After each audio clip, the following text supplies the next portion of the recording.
ubucuruzi bushingiye mu kwamamaza bemeza ko ibyakozwe n'u Rwanda na Atletico Madrid byo gutangaza ubufatanye byakozwe mu gihe cyiza nk'uko bisobanurwa na Audace Mahoro ushinzwe ibikorwa byo kwamamaza mu kigo cy'itangazamakuru cy'abanyakenya NMG ishami ry'u Rwanda.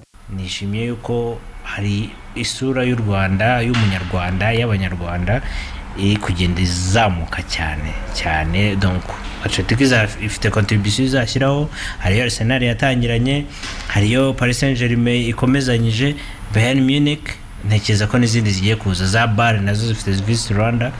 Ni ibintu byiza cyane, umuntu wese ubiri inyuma cyane birangajwe imbere na perezida wacu Perezida Paul Kagame. Ntekereza ko abantu batekereza kure cyane bakomereza. Abasobanukiwe n'ibikorwa byo kwamamaza kandi bemeza ko ibikomeje gukorwa n'u Rwanda binyuze mu kirango cya Visit Rwanda bigaragaza ubushake bwo gukomeza kuzamura ibendera no kwagura izina ry'u Rwanda ku ruhando rw'amahanga no kurushakira ibyiza mu biri imbere. Dani Ngabonziza ayobora ishami rishinzwe ubucuruzi bushingiye mu kwamamaza mu kigo cy'itangazamakuru Kigali Today. Visit Rwanda kuba itwaye u Rwanda rukava mu Bwongereza, mu Budage, muri Espagne ni ikintu gikomeye cyane muri branding, kuba rwipositioninga nk'igihugu gishaka kugira ngo kimenyekane ndetse n'ubukerarugendo bwacyo, ishoramari n'ibindi bigire ku umurongo bigeraho mu minsi iri imbere. Kandi nkeka ko Visit Rwanda ishobora kuba ifite na strategies nyinshi ziri muri uwo murongo. Urubuga rwa Atletico Madrid rwanditse ko amasezerano bagiranye n'u Rwanda azarangira mu kwezi kwa gatandatu 2028. Ni amasezerano akubiyemo ingingo zivuga ko mu mikino 5 isigaye ya shampiyona ya La Liga y'icyiciro cya mbere umupira w'amaguru muri Espagne ndetse no mu gikombe cy'isi cy'amaclubs, Atletico Madrid izajya yambara mu gituza ikirango cya Visit Rwanda mu myitozo ndetse no mu gihe abakinnyi bari kwishyushya. Ikindi kandi guhera mu mwaka utaha w'imikino Visit Rwanda izajya igaragara ku myambaro y'ikipe ya Atletico Madrid y'abagore imbere mu gituza mu gihe cy'imyitozo ndetse no mu gihe bari kwishyushya, na ikipe y'abagabo n'iy'abagore zose zambare Visit Rwanda ku mugongo mu mikino yose yemewe amakipe azajya akina. Visit Rwanda izajya igaragara hirya no hino hanyura ibirango byo kwamaza kuri stade ya Riyadh Air Metropolitano ikinirwa na Atletico Madrid ndetse no ku mbuga nkoranyambaga z'ikipe hazajya hamamazwaho Visit Rwanda. Abaturiye umuhanda Nyagatare Rwempasha Kizinga uhuza u Rwanda na Uganda, abo ku ruhande rw'u Rwanda bari kwishimira ko imirimo nyirizina yo kuwukora ugashyirwamo kaburimbo yatangiye, bakaba biteze ko uzihutisha ubuhahirane bw'ibihugu byombi by'umwihariko, ariko kandi ukaborohereza cyane abaturage bakora n'ubworozi nyine, bikaborohereza rero kugeza umukamo ku makusanyirizo y'amata nayo bubakiwe nyine mu minsi ishize abaturage benshi no mu murenge wa Rwempasha. Reka mbere ko babwira amakuru ko hirya no hino ku isi, tubitse ko uyu munsi ari tariki ya mbere nyine Gicurasi, akaba ari umunsi buri mwaka isi zirikana abakozi cyangwa se umunsi w'umurimo, umunsi mpuzamahanga. Ni umwanya rero isi yose irushaho kuzirikana ko umurimo n'ishoramari ari byo byonyine bibyara ubukungu iyo bikoranwe ubwitange n'ubuhanga byangombwa. Tubifuriza rero kugira umunsi mwiza w'ikiruhuko uyu munsi, ariko akaba ikiruhuko cyo kuzirikana nyine ko tugomba gukora cyane tukanoza ibyo dukora mu rwego rwo kugira ngo twiteze imbere, tunateze imbere ibigo dukorera, ariko tunateze imbere igihugu muri rusange. Umunsi mwiza rero w'umurimo. Reka turebe ibiri kuvugwa hirya no hino ku isi. Tugiye guhera mu gihugu cya Kenya, aho muri iki gihugu cya Kenya Perezida w'inteko ishinga amategeko y'iki gihugu yatangaje ko umwe mu badepite yayoboraga witwa Charles Ongondo Were yishwe arasiwe ku muhanda mu rwa mukuru w'iki gihugu ariwo Nairobi. Uyu mudepite yarahagarariye intara ya Kasipul, akaba yarasiwe mu gace ka Ngongo muri Nairobi. Perezida w'inteko ishinga amategeko yanditse kuri X ko abagize inteko bose babajwe n'urupfu rwe, ariko ko bizeye ko inzego z'ubutabera zizakora ibishoboka byose agahabwa ubutabera bukwiye. Leta ya Taiwan yatangaje ko yatunguwe kandi yababajwe n'icyemezo cya leta ya Somalia cyo gukumira abaturage ba Taiwan ku butaka bwa Somalia. Ni nyuma yuko icyo cyemezo gifashwe na leta ya Somalia ivuga ko kigamije gukuraho umubano udakwiye hagati ya Taiwan n'intara ya Somaliland abayituye bafata nk'igihugu, ariko Somalia ikayifata nk'imwe mu ntara zayo. Somalia ivuga ko yemerera abashinwa bose kugera ingendo muri Somalia, ariko abaje bavuga ko ari abaturage b'abanya Taiwan atari abashinwa ngo ntabwo bazemererwa kwinjira muri Somalia. Ibyo buryo abanyataiwan bavuga ko iki ari igitekerezo cy'Ubushinwa bwahaye Somalia. Tubutse ko i Taiwan nayo abayituye biyita igihugu ndetse n'ibihugu bimwe na bimwe bakayemera nk'igihugu, ariko ku rwego mpuzamahanga ntabwo Taiwan yemewe nk'igihugu, ndetse Ubushinwa buvuga ko ari intara yayo. Mubano w'iyi Taiwan na Somaliland bahuje kutemerwa nk'ibihugu nyine ku rwego mpuzamahanga watangiye kuvugwa cyane mu myaka ya 2020 ubwo ngo abanyataiwan batangiye gutoza abarwanyi bavuga ko barwanira leta ya Somaliland ndetse no guha buruse cyangwa se uburyo bwo kwiga ku buryo bworoshye abana bo muri Somaliland. Somalia ivuga ko ibi bidakwiye kuko Somaliland nta bwigenge bwuzuye ifite buyiha uburenganzira bwo kugirana umubano n'ibihugu ibyo ari byo byose. Tubitse ko ibyo kwigenga kwa Somaliland byatangiye kuvugwa nyine mu mwaka wa 1991 kuvugwa kugeza ubu ntiremerwa nk'igihugu ku rwego mpuzamahanga. Perezida wa Burkina Faso Kapiteni Ibrahim Traoré yashimiye abaturage ibihumbi n'ibihumbi ejo kwa gatatu biriwe mu mihanda y'icyo gihugu mu gisa n'imyegaragambyo ariko bashaka kwerekana ko bamushyigikiye. Abinyujije kuri X yavuze ko azirikana ikizere yeretswe kandi ko yizeye adashidikanya ko hazaza igihugu cye hihitiwemo n'abanyaburkina Faso hazaba heza kandi ngo batahisemo nabi. Ni nyuma y'uko abaturage barirwa mu bihumbi biganjemo urubyiruko ejo biriwe mu mihanda ya Burkina Faso barimba indirimbo zisingiza Perezida Kapiteni Traoré. Uyu Kapiteni Ibrahim Traoré yagiye ubutegetsi nyuma yo kudeta yakoze mu mwaka wa 2022. Ku mbuga nkoranyambaga abanyaburkina Faso baherekanye amagambo, amashusho n'amafoto amugaragaza nk'intwari y'iki gihugu, bakavuga ko amaze gukora byinshi byiza kuri bo bitandukanye n'abandi bayoboye iki gihugu mu bihe bitandukanye. Igihugu cya Estonia kiri kongera ubwirinzi ku mipaka yacyo mu buryo ndetse no mu buryo bwabo bw'ubwirinzi ku bitero bya turuka hanze y'iki gihugu cya Estonia mu gihe ngo iki gihugu cyugarijwe n'ubushotoranyi bavuga ko bakorerwa n'Uburusiya. Radio mpuzamahanga y'Abafaransa RFI yatangaje ko uhagarariye Amerika muri Estonia irutse kwemeza ubufasha mu bya gisirikare Amerika yahaye iki gihugu kandi ko ngo ubwo bufasha bugamije kugifasha kwirinda mu bihe by'ubushotoranyi. Hagati aho mu minsi ishize Estonia yahabaye kimwe mu bihugu byo muri OTAN byemeje inyongera 5% ku ngingo y'imari ishyirwa mu gisirikare mu rwego rwo gushyira mu bikorwa umugambi uhuriweho n'ibihugu biri mu muryango wo gutabarana wa OTAN. Uku kongera ingengo y'imari ishyirwa mu gisirikare byaje ari igitekerezo cya Leta Zunze Ubumwe za Amerika ku bindi bihugu bahuriye nyine muri OTAN, aho Leta Zunze Ubumwe za Amerika zasabaga ko ibihugu byakora ibi mu rwego rwo kurushaho kongera ubushobozi bwabyo mu bya gisirikare. Ibijyanye n'ubushotoranyi bukorwa n'Uburusiya kuri Estonia si bushya, ariko kenshi Uburusiya bwagiye bubihakana bugaragaza ko ari imyitozo isanzwe ya gisirikare ko nta nyungu babona mu gushotora Estonia. Guverinoma ya Leta Zunze Ubumwe za Amerika yasinyanye amasezerano na Ukraine ajyanye n'ubufatanye mu nzego z'ubucukuzi bw'amabuye y'agaciro ndetse n'iby'ingufu. N'amasezerano agezweho nyuma y'ibiganiro bikomeye bimaze igihe kirenga ukwezi bihuza intumwa z'ibihugu byombi, no kuvuga Leta Zunze Ubumwe za Amerika ndetse na Ukraine.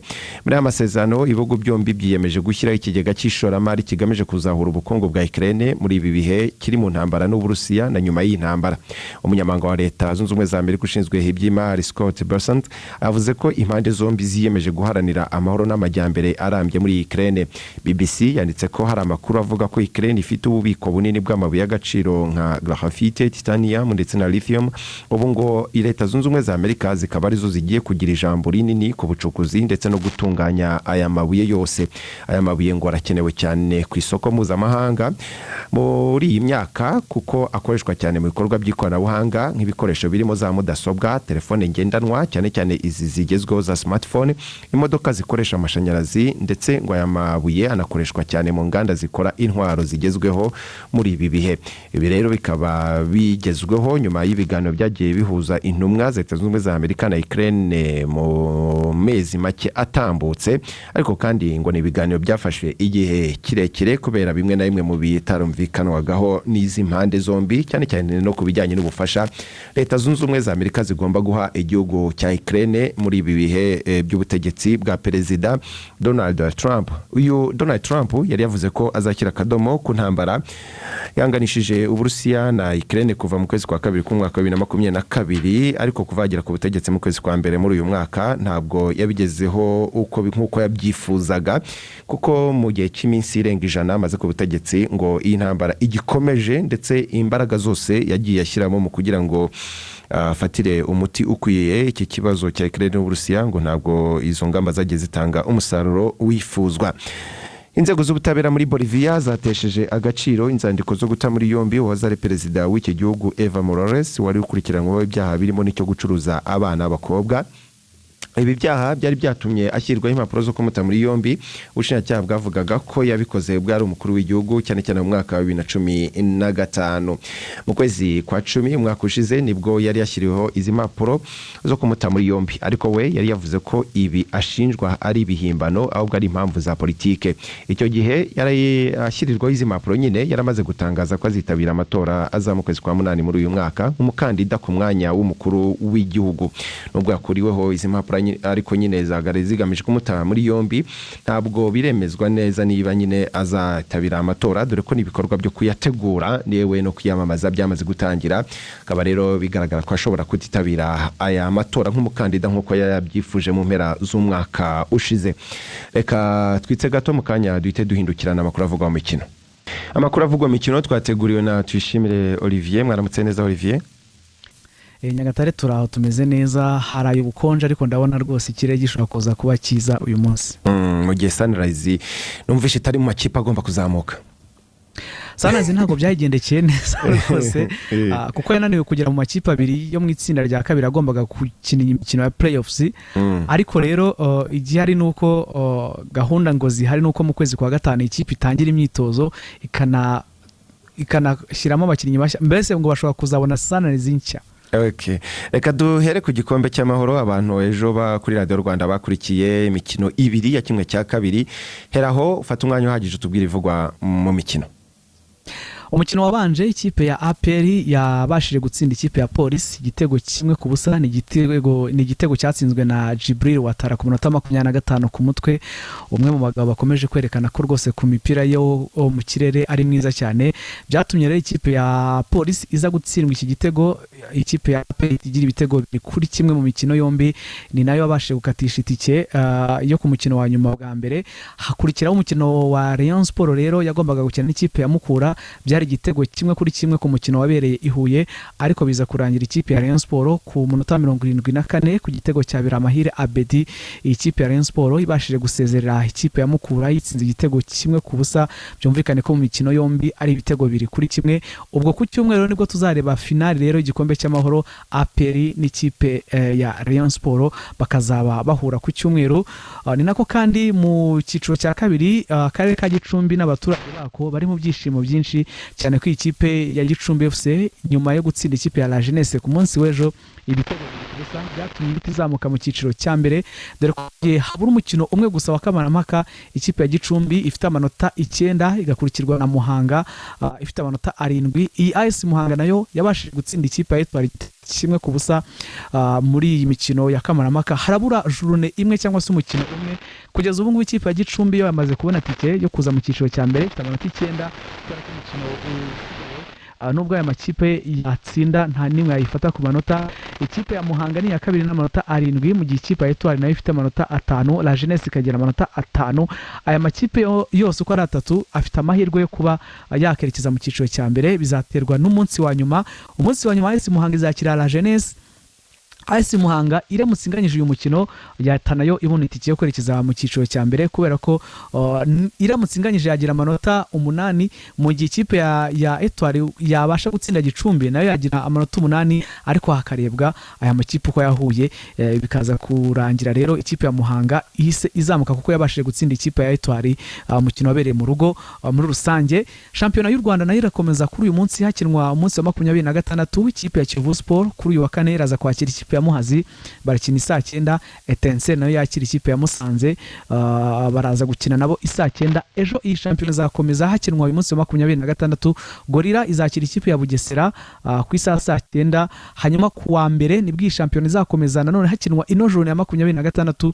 Vision yakira ikipe ya AS Kigali. Nanone ku wa gatatu imikino izakomeza hakinwe iyi journée n'ubundi ya 26. Amagaju yakira ikipe ya Police, Gasogi yakira ikipe ya Mukura, APR yakira ikipe ya Marine. Ari nako uyu munsi wa 26 uzasozwa kuwa kane ku itariki ya 8 ikipe ya Rayon Sport yakira ikipe ya Rutsiro saa 12.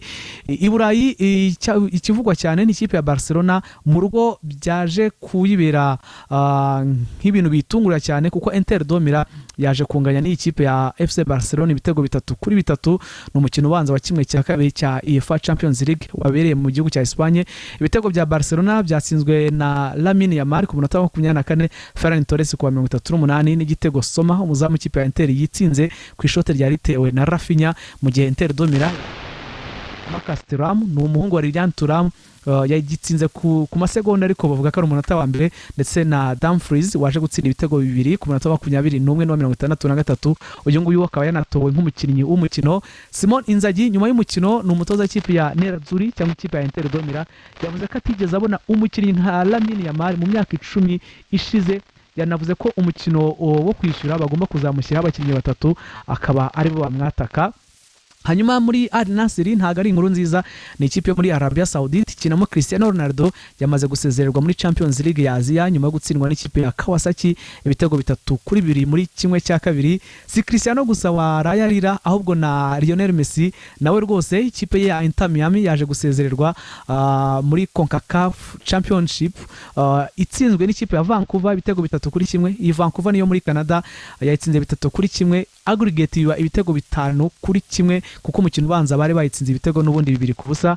Iki ngiki twakita nka CONCACAF ni irushanwa rihuza amaklebe yo muri Amerika y'Amajyaruguru niyo hagati ndetse no mu birwa bya Caraïbe. Ikipe ibashe gutwara irushanwa itibona itike automatically yijyana muri FIFA Club World Cup cyangwa se igikombe cy'isi cy'amaklebe ndetse n'igikombe mpuzamigabane mu rusange. Ubwo Messi na Cristiano bombi mu masaziro yabo bahise basezererwa. Uyu munsi rero haza gukinwa imikino ya kimwe cya kabiri nanone muri Europa League. Ikipe ya Athletic Club yo mu gihugu cya Espagne kuri Stade San Mamés baraza kwakira ikipe ya Manchester United, mu gihe Tottenham iza kwakira ikipe ya Bordeaux yo muri Norvege. Ni imikino itangira saa 3. No muri Conference League baraza gukina kimwe cya kabiri, ikipe ya Djurgården yo mu gihugu cya Sweden iraza kwakira ikipe ya Chelsea, barakina kuri stade yitwa Tele Arena, mu gihe ikipe ya Real Betis iza kwakira Fiorentina bagakina kuri Estadio Benito Villamarín. Ni umukino uza kubera mu gihugu cya Espagne mu mujyi wa Sevilla, nayo imikino iraza gutangira ku isaha saa 3. Shampiyona y'Ubwongereza nayo haraza gukinwa umukino w'ikirarane, ni umukino uza guhuza ikipe ya Nottingham Forest iza kwakira Brentford saa 2:30. Hanyuma Ruben Amorim bamubaza ku mwataka yahoze akoresha mu gihugu cya Portugal yitwa Gyökeres, yavuze ati uyu ni umukinnyi wifuza gukina Champions League ariko twe dusa nkaho kujya muri Champions League bitarakunda. Ati ntago Manchester yifuza umukinnyi ushaka gukina irushanwa runaka, ati ahubwo Manchester United irifuza umukinnyi ufite umutima wo gukinira ikipe ya Manchester United atitaye ku marushanwa ayari yo yose. Dusoreze kuri Erling Haaland, uyu mugabo w'umunya Norvege ukina ikipe ya Manchester City yamaze kongera kugaruka mu myitozo mu ikipe ya mbere nyuma y'igihe kinini afite ikibazo cy'imvune. Ubwo ikipe ya Manchester City igiye gusoza iyi mikino byibura ifite uyu mukinnyi wayifashaga mu busatirizi bwayo. Fisto ibindi reka tubiharire amasaha ari imbere. Urakoze cyane. Iyi Athletic Club iraza gukina na Manchester United ntabwo ari itandukanye na Atletico Madrid. Itandukanye hari Atletico Bilbao, hakaba Athletic Club, hakaba na Atletico Madrid. Iyi ngiyi ba mu mujyi wa Sevilla. Nangize na Atletico Madrid niza ikintu ubyumbwira. Kubera Visit Rwanda ubu ngo wayisoye uyu munsi. Ushaka jazz. Cyane. Urakoze cyane Olivier.